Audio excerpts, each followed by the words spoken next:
வணக்கம் நண்பர்களே. குரூப் 2 எக்ஸாமுக்காக எல்லாருமே ரொம்ப தீவிரமாக படிச்சுக்கிட்டு இருப்பீங்க. இந்த டிஎன்பிஎஸ்சி எக்ஸாம்ஸை பொறுத்த வரைக்கும் அவங்க நிச்சயமாக ஒரு சில கேள்விகளை ஒரு சில ஏரியாவிலேருந்து கேட்குறாங்க, ஒரு சில இடங்கள்லேருந்து. அப்படிப்பட்ட ஒரு முக்கியமான இடம் பார்த்தீங்க அப்படின்னா, இந்த 6th 7th புக்கில் ஒவ்வொரு யூனிட்லேயும் பின்னாடி இருக்கக்கூடிய அந்த பல்வகை திறனறி பயிற்சி கணக்குகள் அப்படிங்கிற இடத்துலேருந்து நிச்சயமாக 2 இல்லைனா 3 கேள்விகள் கேட்குறாங்க. உதாரணத்துக்கு இப்போ நடந்த குரூப் 1 எக்ஸாம்களோட பார்த்தீங்கன்னா 6th புக்கில் இதே மாதிரி பின்னாடி ரேஷியோ டாப்பிக்கில் பல்வகை திறனறி பயிற்சி கணக்கிலிருந்து ஒரு கொஷின் கேட்டிருந்தாங்க. ஸோ நம்ம அடுத்தடுத்த வீடியோஸில் என்ன பார்க்க போகிறோம் அப்படின்னா, அந்த மாதிரியான டாபிக்ஸ் அந்த ஒரு யூனிட்லேயும் பின்னாடி இருக்கக்கூடிய பயிற்சியிலிருந்து இருக்கக்கூடிய எல்லா கேள்விகளுக்கான விடைகளை தான் பார்க்க போகிறோம். அந்த வகையில் இந்த வீடியோவில் நம்ம பார்க்க போகிறது 8th ஃபஸ்ட் யூனிட் பயிற்சி 1.7 இருக்கக்கூடிய பல்வகை திறனறி பயிற்சி கணக்குகள். இதில் மொத்தமாக அவங்க ஒரு 20 கணக்குகள் கொடுத்துருக்காங்க. இதை நான் உங்களுக்கு கொஞ்சம் கொஞ்சம் கணக்காக பிரித்து அடுத்தடுத்த வீடியோஸில் கொடுக்குறேன். சரிங்களா? இது அதில் ஃபஸ்ட்டு பகுதி. ஒரு பெட்டியில் உள்ள 3/4 பங்கு ஆப்பிள்களின் எடையானது 3 கிலோகிராம் 225 கிராம் எனில் ஒரு முழு பெட்டி ஆப்பிள்களின் எடை என்னவாக இருக்கும்?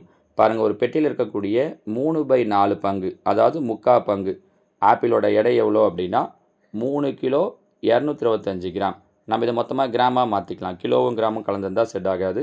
அப்போ 3225 கிராம் அப்படின்னா அவங்க கேட்குறது ஒரு முழு பங்கு, அதாவது ஒரு முழு பெட்டி எவ்வளோ அப்படின்ட்டுன்னு.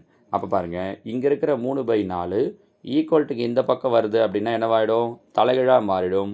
4/3 கேன்சல் பண்ண முடியுமான்னு பார்க்குறேன். 1 3 3 1 3 3 2 3 வாய்ப்பாட்டில் வராது. 0 4 3 மீதி. அப்போ இந்த 2 இந்த சேர்ந்துடும் 22.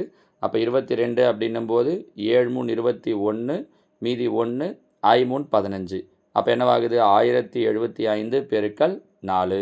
இது ரெண்டுத்தையும் பெருக்கிறேன். 5 20 மீதி 2 7 28 2 30 0 இருக்கிறதால அந்த 3 அப்படியே வந்துடும். ஒரு நாள் 4. அப்போ முழு பெட்டியோட எடை எவ்வளோவா இருக்கும் அப்படின்னா 4300 கிராம். இதை நம்ம கிலோவில் சொல்லணும் அப்படின்னா 4 கிலோ 300 கிராம் இருக்கும். ஒரு முழு பெட்டியினுடைய எடை 4 கிலோ 300 கிராம். சரிங்களா? இதுதான் ஃபஸ்ட்டு கொஸ்டினுக்கான ஆன்சர். ஓகேவா? அவங்க இதே கேள்வியை அப்படியே கேட்பாங்க. டிஎன்பிஎஸ்சியை பொறுத்த வரைக்கும் அந்த புக் பேக்கில் இருக்கக்கூடிய சில கொஷின்ஸ்லாம் மாற்றாமல் அப்படியே தான் கேட்குறாங்க.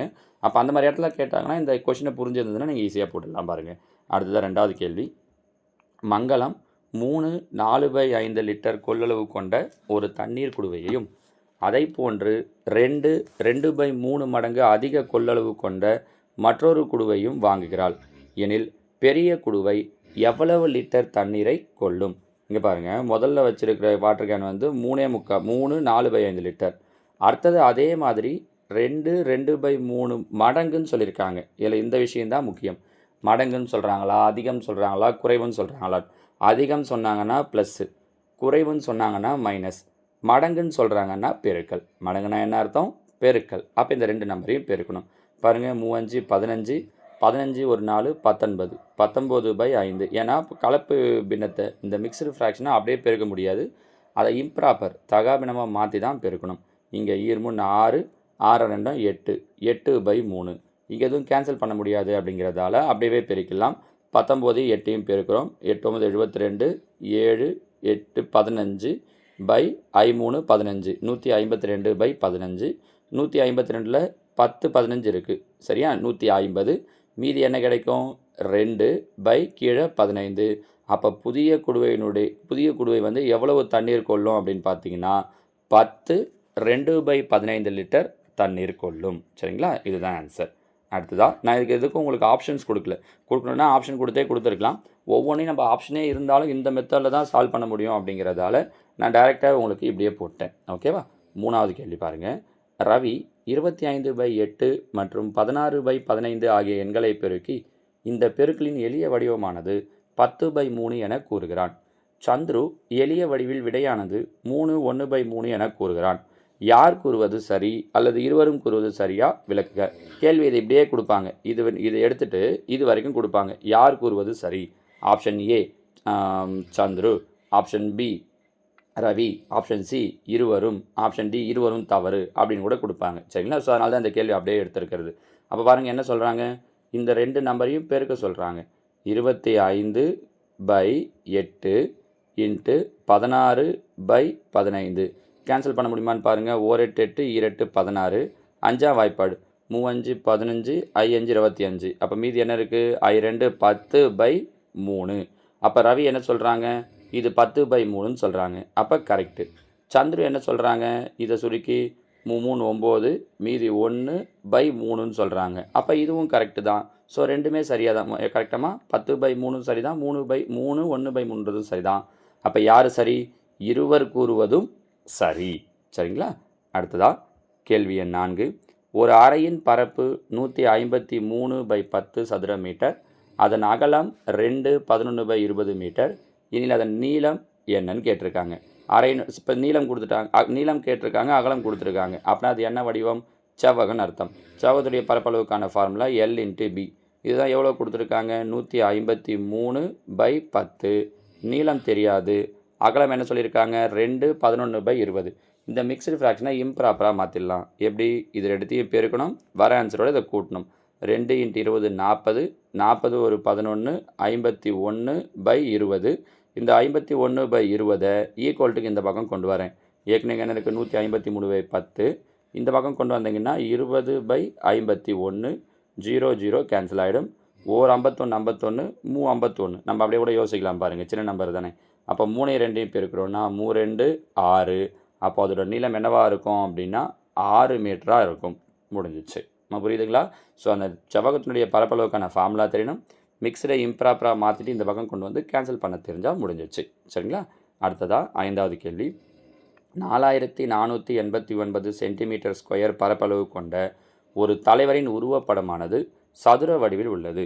மேலும் படத்தை சுற்றிலும் 2 சென்டிமீட்டர் அளவு கொண்ட மரச்சட்டம் உள்ளது எனில் மரச்சட்டத்தின் பரப்பளவு காண்க. இது ஒரு முறை டிஎன்பிஎஸ்சி எக்ஸாமில் கேட்டிருந்தாங்க. சொல்லிட்டு வந்தேன் பார்த்தீங்களா, புக் பேக்கில் இருந்தே கேட்குறாங்கன்ட்டு.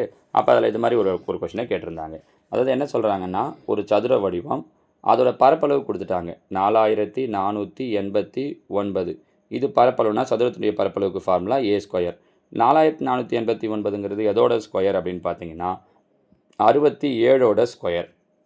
எப்படி சார் இதை கண்டுபிடிக்கிறது அப்படின்னா, இப்போ 70 ஸ்கொயர் பண்ணோம் அப்படின்னா 4900 வரும். கரெக்டாக? இது அதை விட கம்மியாக இருக்குது. அப்போ 70 விட கம்மியாக தான் இருக்கணும். 70 விட கம்மியானா 69 68 67 66 எது வேணாலும் இருக்கலாம். அப்போ இங்கே எப்படி 67ன்னு சொல்கிறோன்னா, இந்த லாஸ்ட் நம்பர் பாருங்கள் 9ன்னு முடியுது. கரெக்டாக? அப்போ 7 ஸ்கொயர் பண்ணால் தான் 63 கூட 7 தானே சார் முடியும், அப்படி 9 தானே சார் முடியும் அப்படின்னா 60 ஸ்கொயர் 3600.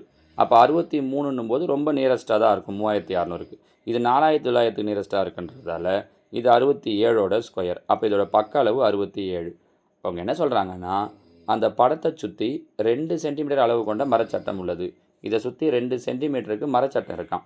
அப்போது இதோடைய பக்க அளவு 67. இங்கே ஒரு 2 சென்டிமீட்டர், இங்கே ஒரு 2 சென்டிமீட்டர். அப்போ 2 சேர்ந்து 4 சென்டிமீட்டர். அப்போ இந்த பெரிய சதுரத்தினுடைய பக்க அளவு 71. அவங்க என்ன கேட்குறாங்கன்னா, இந்த மரச்சதுரத்தினுடைய பரப்பளவு என்னன்னு கேட்குறாங்க. அப்போ இதை கண்டுபிடிக்கணும்னா என்ன பண்ணணும்? பெரிய சதுரத்தின் பரப்பளவு மைனஸ் சின்ன சதுரத்தின் பரப்பளவு. பெரிய சதுரத்தினுடைய பரப்பளவுனா அதோட பக்க அளவு 71. அப்போ 71 ஸ்கொயர் பண்ணுறோம்.